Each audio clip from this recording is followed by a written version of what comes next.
Berita menarik sepanjang minggu ini. Nombor 4. Kami terkejut apabila pemandu jengkaut memberitahu jumpa tulang di tepi dan belakang rumah sewa terbiar. Itu antara kenyataan Muhammad Daniel Sain, individu yang menunjukkan lokasi penemuan 6 ketul tulang ketika kerja pembersihan tapak di sekitar kawasan terbiar itu. Menurutnya pada hari penemuan itu, dia bersama rakan sibuk berniaga ikan di tepi jalan besar sebelum dimaklumkan oleh pekerja pembersihan berluka mengenai penemuan tulang itu. Katanya saya dan rakan lihat sendiri di mana tulang itu ditemui, ada di tepi dan juga di belakang rumah. Boleh dikatakan bersifat sepah pada ketika itu, pekerja pembersihan berluka itu kemudian mengumpulkan kesemua 6 tulang sebelum memaklumkan kepada polis. Petang hari itu juga, polis datang untuk menjalankan siasatan. Pekerja kedai ikan itu berkata tulang itu ditemui tidak jauh dari lokasi penemuan rangka ibu tunggal yang dibunuh di Kenali Bella tempoh hari. Katanya ada kemungkinan ia dimakan haiwan liar sebelum ditinggalkan di situ. Polis mengesahkan menemui 6 tulang iaitu betis, peha dan keting oleh orang awam pada jam 11.30 pagi 28 Februari lalu. Bagaimanapun, polis belum mengesahkan sama ada ia milik Bella atau milik Syamila Samsusah yang mati dibunuh. Muhammad Daniel berkata kawasan itu sebelum ini dipenuhi berluka dan terdapat juga haiwan liar seperti biawak. Rumah sewa terbiar itu adalah lokasi penemuan rangka Bella selepas 36 hari dilaporkan hilang sejak malam 14 Disember lalu. Nombor 3. Tindakan seorang lelaki mengintai wanita mandi di kediamannya di Kampung Jawa, Kelang, Selangor mengundang pada selepas dicekup pada Isnin.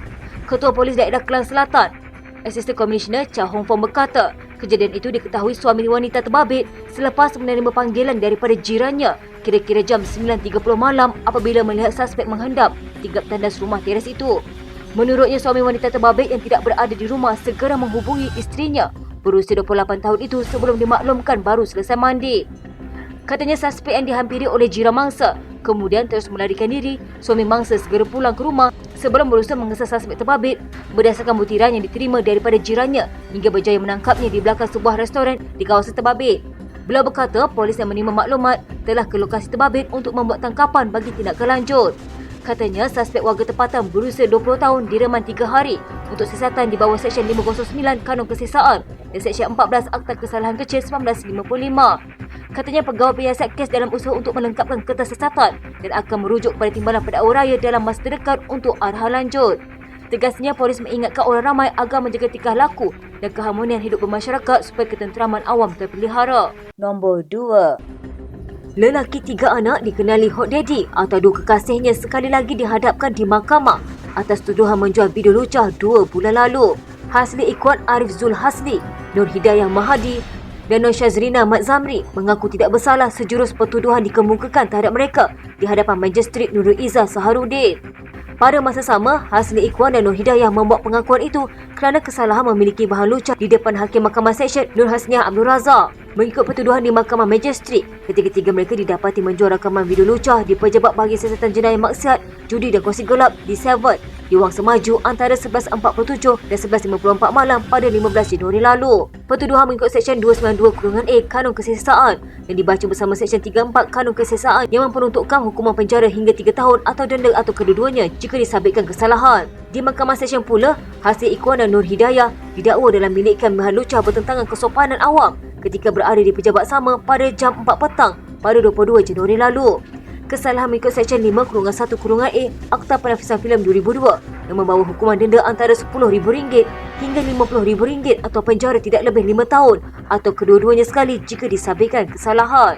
Pendakwaan dikendalikan Timbalan Pendakwa Raya Nur Ilya Eliana Nur Azman dan Syarin Yong Shiyi, manakala tertuduh terbabit diwakili peguam Muhammad Faris Abrar Osman, Muhammad Hisham Ramzan dan Nurul Ain Muhammad Harvian Kamal. Magistrate membenarkan jaminan RM4,000 bagi setiap 3 tertuduh itu, manakala Hasli Ikhwan dan Hidayah masing-masing diikat jamin RM5,000 oleh Nur Hasniah. Kedua-dua mahkamah menetapkan 22 April ini untuk sebutan semula kes. Ketiga-tiga individu itu dilaporkan ditahan pada 17 Januari lalu oleh Bahagian Siasatan Jenayah Maksiat, Judi dan Kongsi Gelap di Seven Bukit Aman dalam sebuah di sebuah rumah di Janda Baik, Pahang.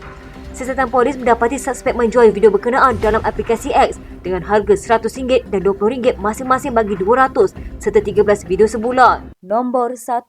Suami isteri ditemui mati, dipercayai dibunuh di kawasan kebun sawit dekat Pantai Remis, Manjung, Perak pada Selasa. Keadaan mangsa masing-masing berusia 74 tahun itu dimaklumkan kepada polis sekitar jam 3.30 petang. Ketua Polis Daerah Manjung, Assistant Commissioner Nordin Abdul Wahab berkata, siasatan dijalankan mendapati telah berlaku pertengkaran antara kedua-dua mangsa dengan seorang lelaki sebelum kejadian. Menurutnya, pertengkaran bersama lelaki yang merupakan adik kepada suami itu dikatakan berpunca daripada perebutan harta tanah kebun. Katanya mayat suami isteri itu dijumpai dalam kebun dengan kecederaan di kepala dan muka, kesan dilibas dengan sabit sawit. Suspek kes itu berusia 61 tahun telah berjaya ditahan bagi membantu siasatan. Beliau berkata mayat kedua-dua mangsa dihantar ke Hospital Raja Pemaisuri Bainun Ipoh untuk bersiasat bagi mengetahui punca sebenar kematian. Menurutnya, polis akan mendapatkan perintah reman ke atas suspek bagi serta lanjut. Katanya, kes diklasifikasikan di bawah Seksyen 302 Kanun Keseksaan kerana membunuh.